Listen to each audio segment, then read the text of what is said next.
been asking myself for quite a long time, why is it that this powerful species that can get to the moon and decode the genome, why do most of us feel powerless? I've just been baffled by this. Why do we feel that, we're just sort of stuck in this system, we don't like it, but we can't change it? So, here is my theory I'd like to test out on you.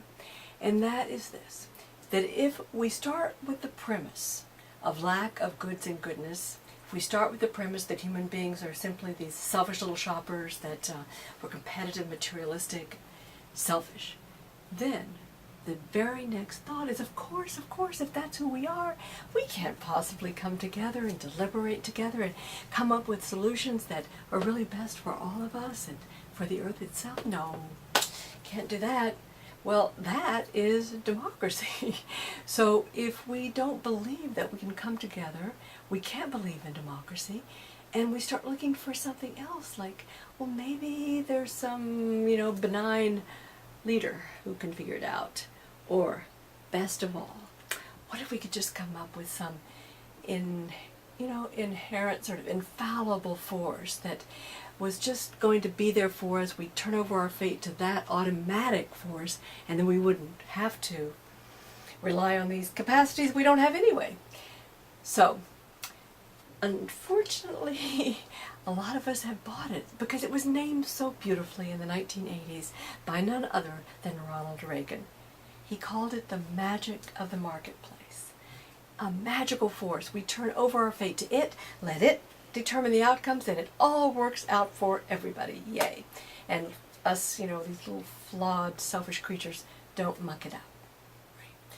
Now, the problem is that, starting with the selfish little selves, turning over our fate to a market, not any kind of market, turns out it's a one-rule market. Highest return to existing wealth. So what happens? Well, no surprise, wealth returns to wealth until the top 1% control as much as the bottom 90%, and and then it infects, corrupts our political process so that the outcomes return wealth again to the top. And then what happens? Okay, I'm describing a spiral here. Then what happens? So we're around here.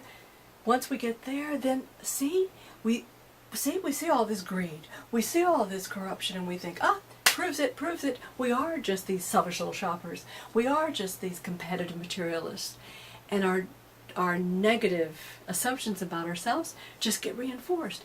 And of course, then poverty and hunger and environmental devastation are all worse, and we think, well, there it is, can't do much about that. And so the spiral intensifies. Our sense of powerlessness gets reinforced in this self-reinforcing spiral that I call the spiral of powerlessness. This is what I've just described. A spiral of powerlessness that starts with a lack of confidence in ourselves and ends up reinforcing the very worst in our nature. And it does not have to be.